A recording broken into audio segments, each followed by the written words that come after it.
Hello everyone, मैं आप सभी की ज्योग्राफी टीचर आज के इस वीडियो में मैं सभी का स्वागत करती हूँ।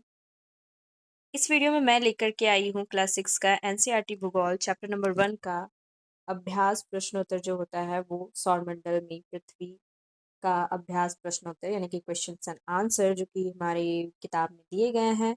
इससे पहले मैंने इस चैप्टर का एक्सप्लेन पूरा पढ़ा दिया है और साथ में इस चैप्टर से जो भी वन शब्द के जो उत्तर बनते थे वैसे भी वो सब भी मैंने कंप्लीट करवा दिया है। अगर आप लोगों ने नहीं देखा हो तो मेरे चैनल पे जाकर के इसकी मतलब उस चीज़ की उसकी वीडियो आप देखें, उसे समझे, उसे पढ़े।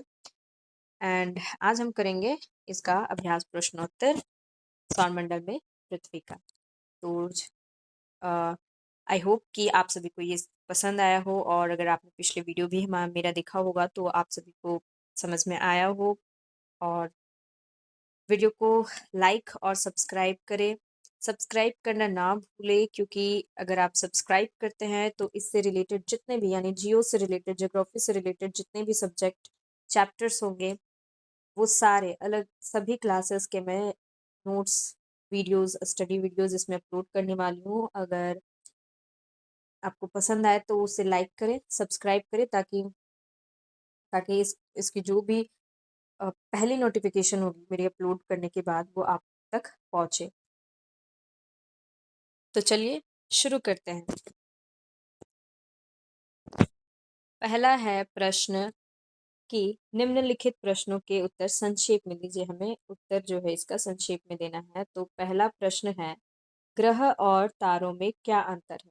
ग्रह और तारे में हमें अंतर बताना है। तो ग्रह वैसे खगोल पिंड है होते हैं जिसके पास अपना प्रकाश एवं उष्मा नहीं होता है, ग्रह कहलाते हैं। मतलब ग्रह जो होते हैं, हमने ये एक्सप्लेन वीडियो में प्लस जो एक शब्द उत्तर होता है अगर आपने पढ़ा होगा तो मैंने उसमें बताया हुआ है कि ग्रह जो होते हैं वैसे खगोल पिंड होते हैं जिसके पास अपना प्रकाश और उष्मा नहीं होता बल्कि वो सूर्य का जो प्रकाश और उष्मा होता है उससे वो प्रकाशित होती है। ग्रहों के पास अपना उष्मा प्रकाश नहीं होता, वो ग्रह होते हैं। तारे किसे कहते हैं? तो तारे जो होते हैं वैसे खगोल पिंड होते हैं जिनके पास अपना प्रकाश और उष्मा होता है, तारा कहलाता है। तारों के पास अपना प्रकाश और उष्मा होता है, वो ठीक है, लेकिन ग्रहों के पास नहीं होता है। अगला है, सौरमंडल से आप क्या समझते हैं? तो सौरमंडल एक फैमिली है, ग्रहों का फैमिली जिसमें 8 ग्रह, सूरज और क्षुद्र ग्रह होते हैं। जो जो सभी ग्रह जो होते हैं वो सूरज का चक्कर लगाते हैं। तो देखते हैं सौरमंडल जिसमें सूर्य, 8 ग्रह, उपग्रह, कुछ अन्य खगोल पिंड जैसे कि क्षुद्र ग्रह एवं उल्का पिंड होते हैं, सौरमंडल कहलाते हैं। अब अगला प्रश्न है, सूर्य से उनकी दूरी के अनुसार सभी ग्रहों के नाम लिखें।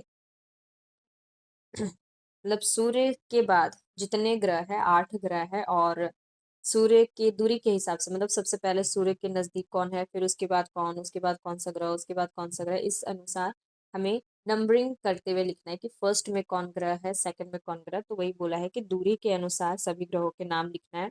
तो इस प्रकार है, बुध है, दूसरे नंबर पे शुक्र आता है, तीसरे नंबर पे हमारा पृथ्वी है, चौथे नंबर पे हमारा मंगल है, पांचवें में बृहस्पति, छठा में शनि, सातवां में अरुण और आठवां में वरुण है।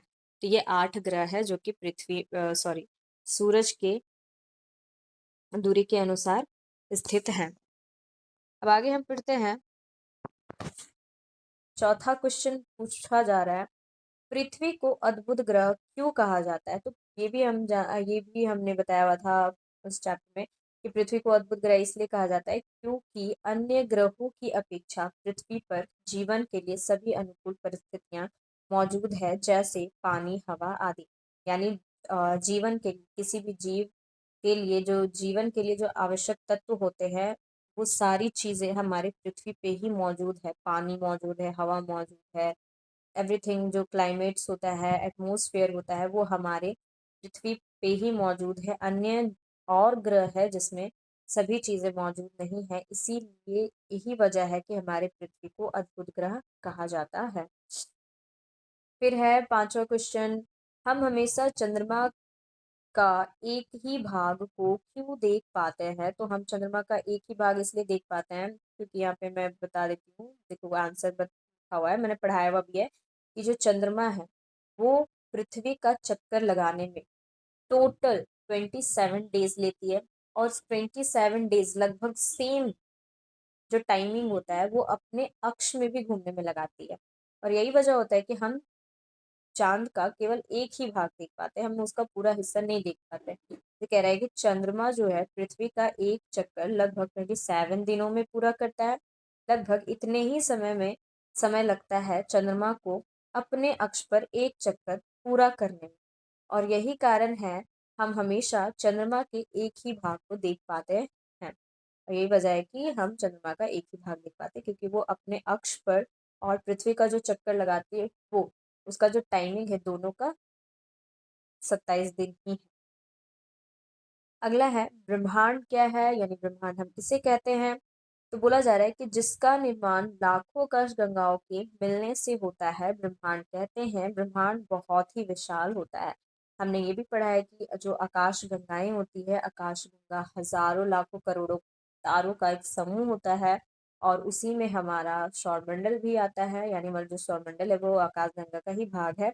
और ऐसे ही बहुत सारे आकाश गंगाएं मिलकर के ब्रह्मांड का निर्माण करती है। तो 6 क्वेश्चन थे यहाँ पे, 6 हमने किया। अब आगे कहा जा रहा है कि सही उत्तर चिन्हित करें। तो हमें ऑप्शंस दिए गए हैं क्वेश्चन का, और जो सही है वो हमें चिन्ह करना है, टिक करना है। बोला है, किसी ग्रह को पृथ्वी की सॉरी सॉरी माय मिस्टेक, किस ग्रह को पृथ्वी के जुड़वा ग्रह के नाम से जाना जाता है? तो शुक्र शुक्र ग्रह को पृथ्वी का जुड़वा ग्रह कहा जाता है या जाना जाता है। दूसरा पूछा जा रहा है, सूर्य से तीसरा सबसे नजदीक ग्रह कौन सा है? तो तीसरा हमारा पृथ्वी है, जिसपे हम निवास करते हैं, जिसे हमारा घर भी कहा जा सकता है। पृथ्वी हमारा घर है, तो तीसरे नंबर पे है। सूर्य से दूरी के अनुसार पृथ्वी तीसरे नंबर पे। अब अगला है, सभी ग्रह सूर्य के चारों ओर किस प्रकार के पथ पर चक्कर लगाते हैं?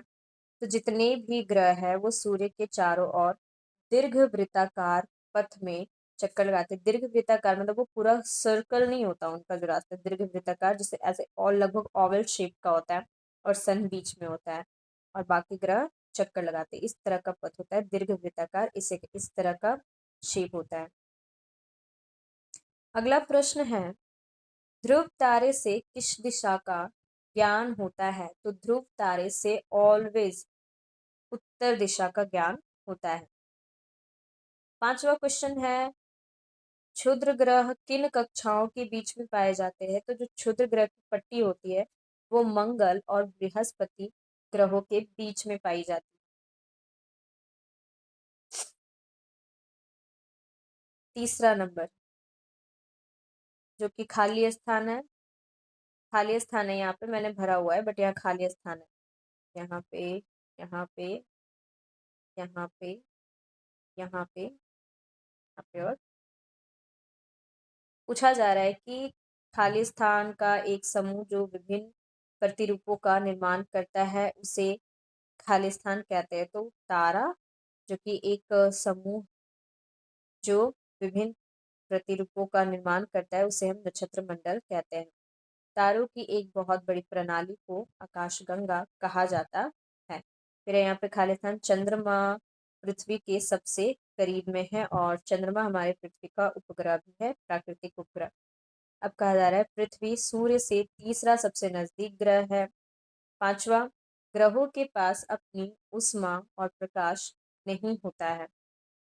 हमारे जो ग्रह होते हैं उनके पास अपना उष्मा और प्रकाश नहीं होता, बल्कि वो सूरज के जो प्रकाश और उष्मा होती है उससे उत्सर्जित होती है, या उससे मतलब प्रकाश उष्मा प्राप्त करती है। यहाँ पे मैंने शायद एक्सप्लेन एक्सप्लेन वीडियो में मैंने जिक्र नहीं किया है कि हमारे जितने भी 8 ग्रह होते हैं, ठीक है, उन्हें आंतरिक ग्रह और बाह्य ग्रह में भी विभाजित किया जाता है। आंतरिक ग्रह और बाह्य ग्रह, आंतरिक ग्रह किससे कहते हैं? तो जो क्षुद्र पट्टी अभी मैंने बताया था, क्षुद्र ग्रह की जो पट्टी होती है, जो मंगल और बृहस्पति के बीच में होती है, ठीक है। तो जो क्षुद्र ग्रह होते हैं वो 4 ग्रहों को अलग करती है। किसे? बुध, मर्क्यूरी को, वीनस को, अर्थ को और मार्स को। जो क्षुद्र ग्रह के अंदर में चारों आती है, इन चारों को आंतरिक ग्रह कहते हैं।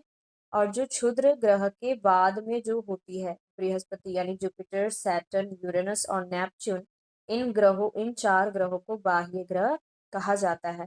तो ये चीज़ मैं एक्सप्लेन वीडियो में मैं बताना भूल गई थी, क्योंकि ये जो टॉपिक था यानी आंतरिक ग्रह और बाह्य ग्रह शायद उसमें नहीं आया हुआ था, तो मैं अभी आप लोग को यहाँ पे एक्सप्लेन कर दे रही हूँ ताकि आप लोग को ये चीज़ याद रहे कि आंतरिक ग्रह किसे कहते हैं और बाह्य ग्रह किसे कहते हैं। आंतरिक ग्रह 4 होते हैं, बाह्य ग्रह भी 4 होते हैं। आंतरिक ग्रहों में मर्क्यूरी, वीनस, अर्थ और मार्स आते हैं। और बाह्य ग्रहों में जुपिटर, सैटर्न, यूरेनस और नेपच्यून, ये 4 ग्रह आते हैं।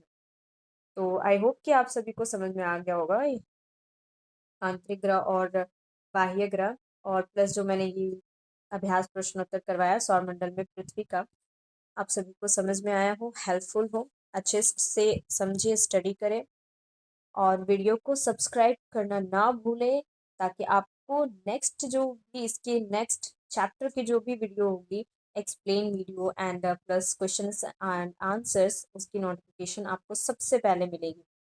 ओके, तो मिलते हैं हम इसके अगले चैप्टर के साथ में, ग्लोब, अक्षांश एवं देशांतर को लेकर के।